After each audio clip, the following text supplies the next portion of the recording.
Welcome to Tami's Maths. Today we have multiple choice question NCRT 12th standard.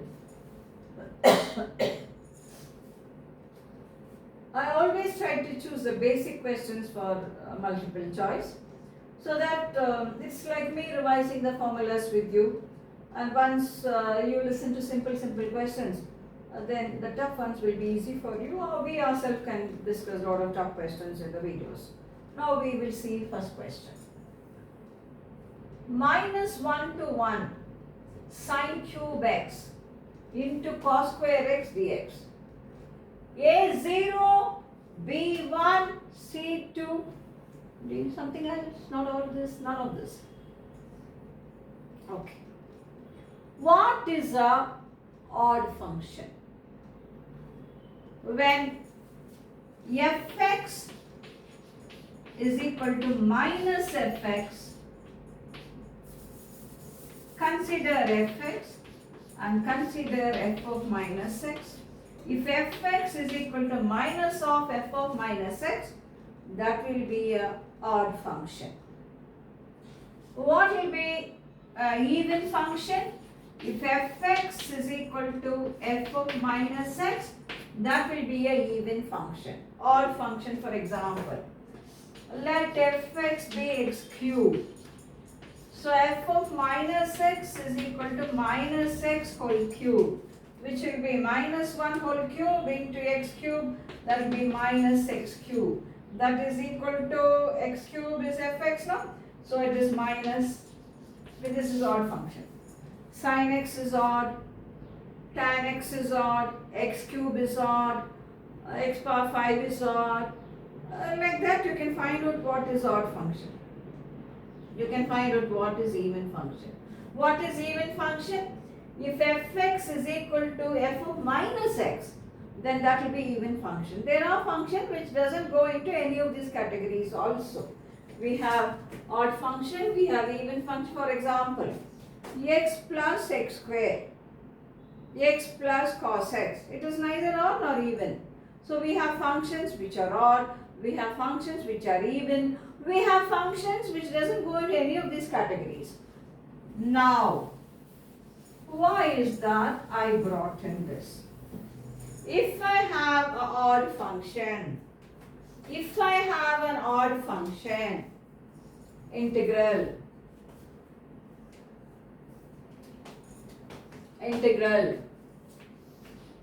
minus a to a fx, where fx is an odd function, will be 0. It basically tells you there is an upper area and lower area, and it will compromise each other and it will become 0. When I calculate area, I will take the modulus. They give you calculate area of this, calculate area of this within this limit and all that. Even if I get negative, it will be taken as a modulus. But if I have a curve like this, if I calculate from here to here, it will become 0, because this and this. When it is down, the shaded region is down, the calculated area will become negative. You want exactly the magnitude of that, then you will take the modulus of that. But the calculated area will be negative. So if I have something like this now, when I calculate from here to here, it will become 0. So I am not going to deeper part of all this, but I am just telling you these are the things that you can learn. Any odd function from minus a to a will be 0. I can say it has an upper area and it has a lower area, and when I calculate from there to there, it becomes 0. Sin cube x cos square x. Let fx be sin cube x cos square x. F of minus x, sin minus x whole cube, cos minus x whole square. Sin of minus x is minus sin x, but this is part 3.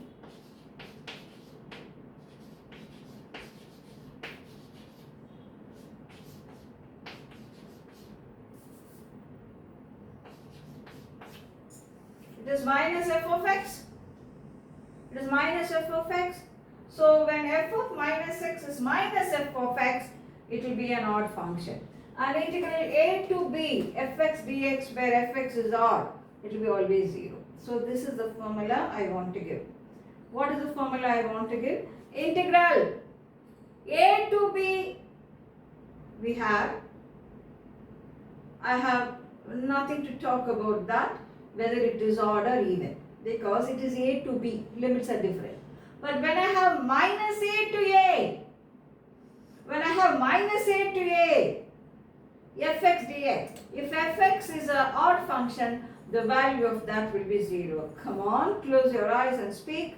Integral minus a to a fx dx is equal to 0 when fx is an odd function. What is an odd function? Replace x by minus x, you will be getting minus of fx. It will be negative of that function given. X cube, x power 5, sine, tan, and all those things will be odd functions.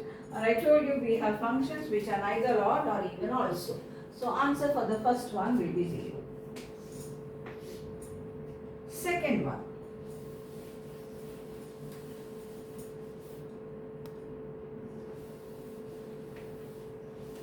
Second one.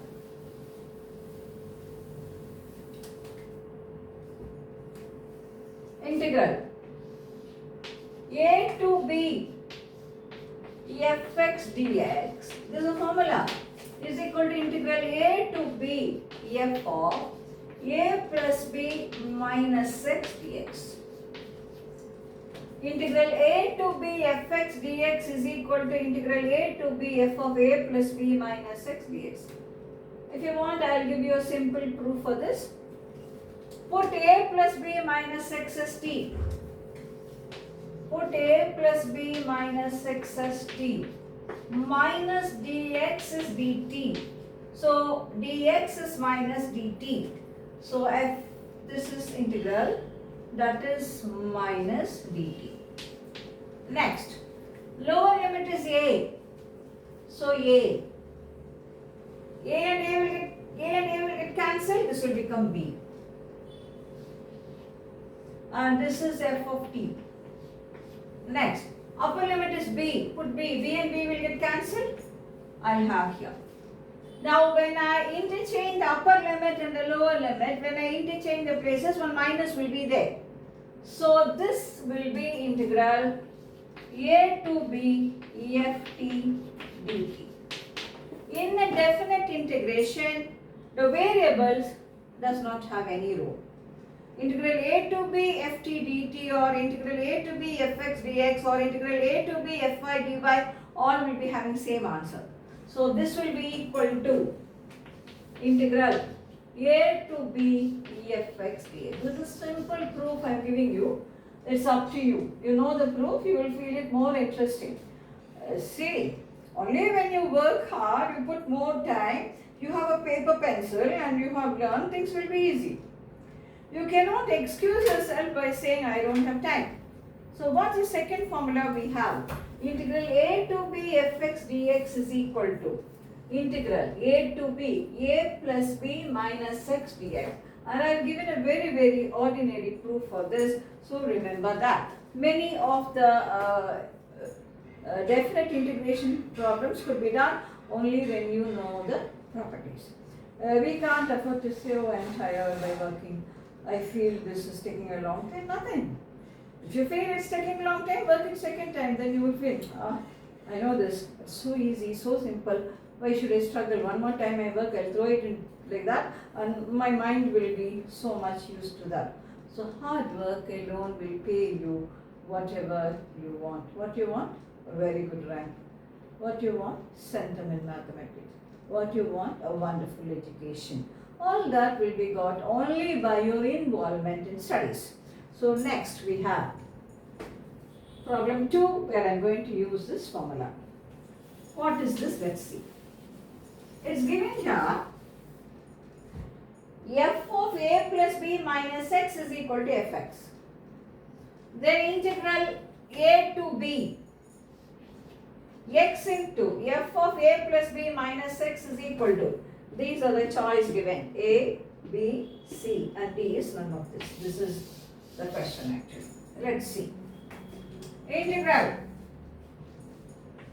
A to B fx is equal to integral A to B f of a plus b minus x dx. Now here I have, what do I have here? Here I have x f of a plus b minus x.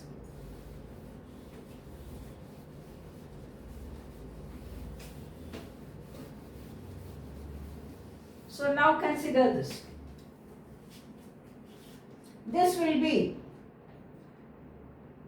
here I have integral a to b x into f of a plus b minus x. For x I have to put a plus b minus x. So here you put a plus b minus x. Integral a to b a plus b minus x.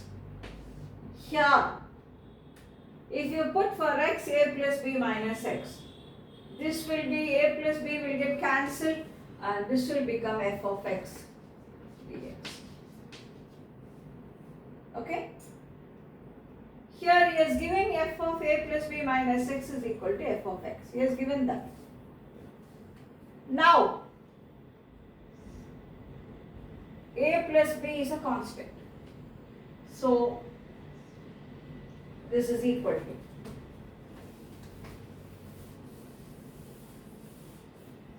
So, this is equal to a to b, a plus b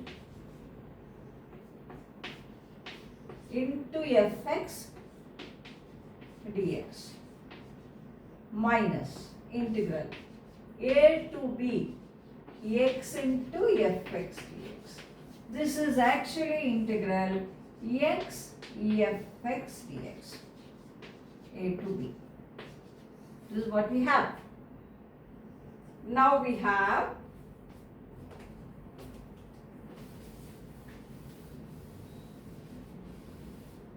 look at this. This and this are same and this are minus here. Take to that side. So it is 2 times integral a to b x fx dx is equal to a plus b is a constant. Take it outside. A plus b integral a to b fx dx. So this will be, bring this 2 here. Do we have this? I hope you understand. Right? Next.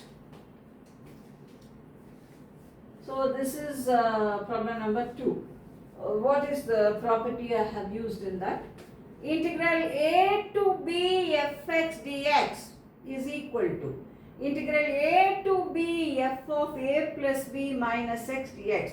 In the place of x, I will put a plus b minus x. Fine, fine. So now problem 3. As you see every video in MCQ, it's only my suggestion. You can have a rough note or a small diary or whatever it is and put in that whatever is the formulas that are used in that. And you will find after some days you will have collection of formulas in that book which will be easy for you when you revise. Now let us go for this. 0 to a, 0 to 2a. 0 to 2a fx dx divided by fx plus f of 2a minus x. What is it? A is A is A, B is 0, C is 4a and all that. Now the formula is integral 0 to a fx dx is integral 0 to a f of a minus x dx. A small proof for this, put a minus x as t minus dx is equal to dt. So dx is minus dt. And this is a minus x is t now. So that will become f of t dt. Lower limit 0. 0. So it will become a. Upper limit a minus a will be 0. So in terms of t, this will be the limit. When I interchange the lower limit and upper limit, there will be negative here. So this will be 0 to a f t dt. T doesn't matter, make it as x because variables does not matter in a definite integration. So you have this. So what is the formula involved? 0 to a fx dx is 0 to a f of a minus x dx. So now the fourth problem will be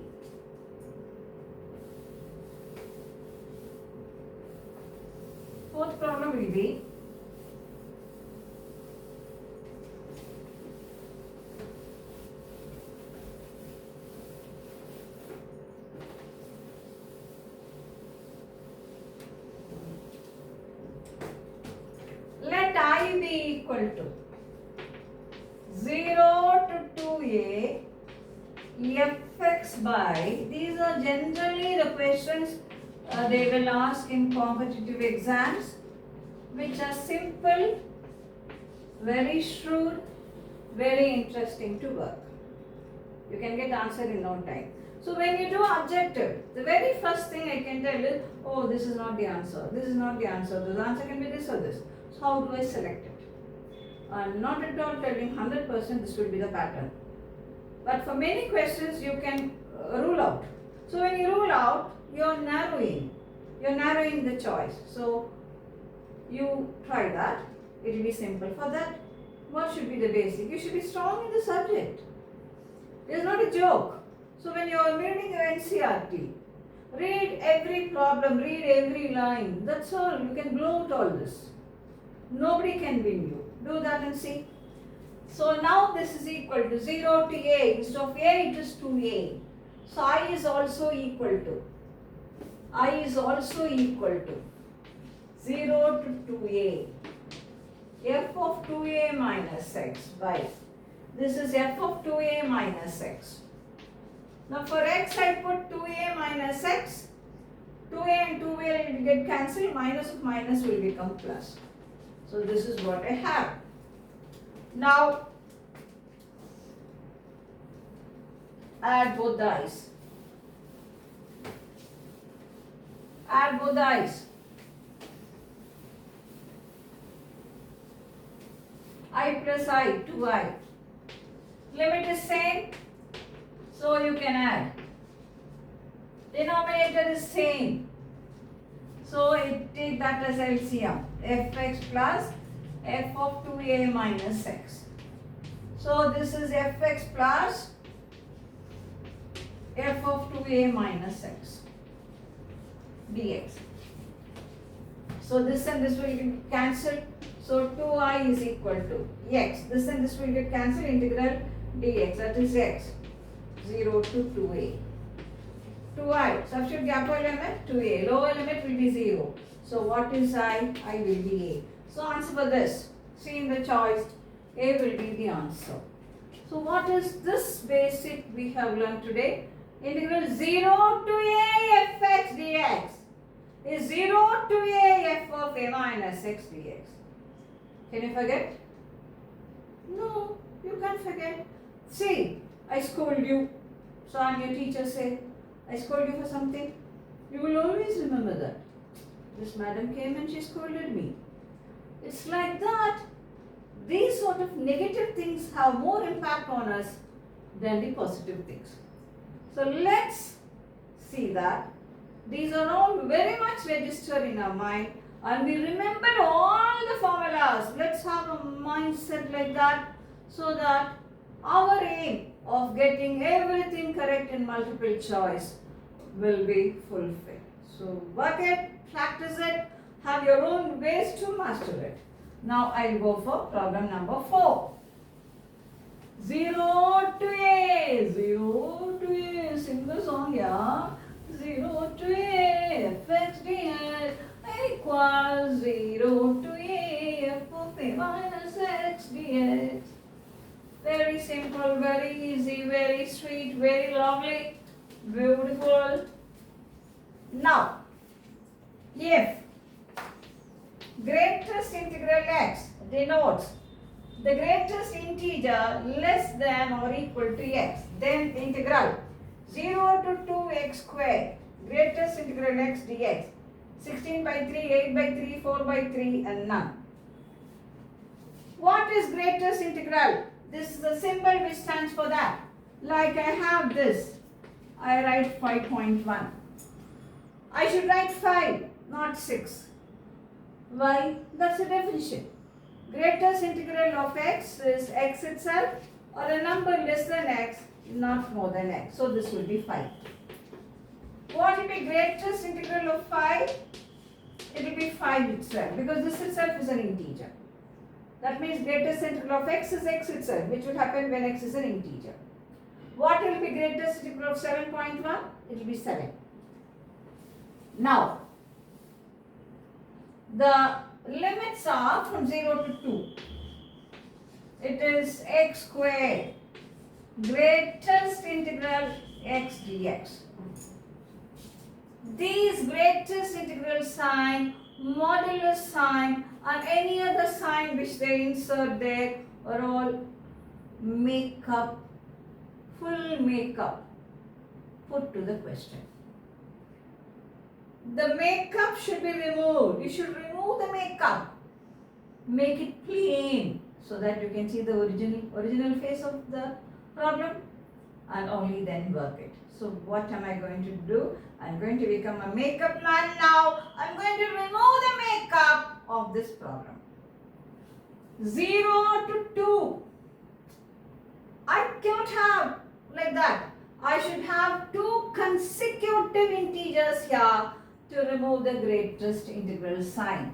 Removing the greatest integral sign is what I am going to do to remove the makeup over there. I am going to remove the makeup. So this will be now 0 to 1 x squared greatest integral x dx plus 1 to 2 x squared greatest integral x dx. What the formula we use? A to b fx dx is a to c and then c to b. A to c fx dx, then c to b fx dx, where c lies between a and b. So this is 0 to 1 x square into greatest integral x dx plus x square into greatest integral x dx. X is lying between 0 and 1. X square has nothing to do. It's a very simple person. It's no makeup and all that. So just write it. Plain person it is. This is full of makeup. What will be the greatest integral when x lies between 0 and 1? It will be 0.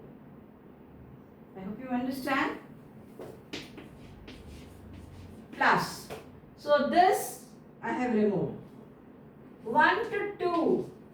What will be the greatest integral when x lies between 1 to 2? It will be 1. It will be 1. So this is 1. This is 1. And this will be x square only. I said you remove the makeup. This is a very ordinary person. You don't have any makeup to be removed there. What are the makeup in integration? Greatest integrals, modulus and what not. All that makeup, you remove that. You have that skill in removing the makeup and then you will have skill in dealing the problem. This is 0. Nothing to do. 1 to 2. X square dx. X cube by 3. 1 to 2. Supply the upper limit. Supply the upper limit. This will be 8 by 3 minus 1 by 3. 8 by 3 minus 1 by 3. So 3 will be the LCM. 8 minus 1, it will be 7. 7 by 3. Do I have the answer there? Check it. If nothing goes with that, then none will be the answer. So what's a basic? What's a basic? Basic is to remove these integral signs. So this is 0 to 1 and this will be 1 to 2. Got it? Very interesting these questions are. I'm sure now after all these explanations you will feel that this is simple and you have nothing to do with this. You will do very easily. So enjoy this, work it, practice it for a great success. I'll meet in the next video with more questions. Till then, a happy learning in mathematics.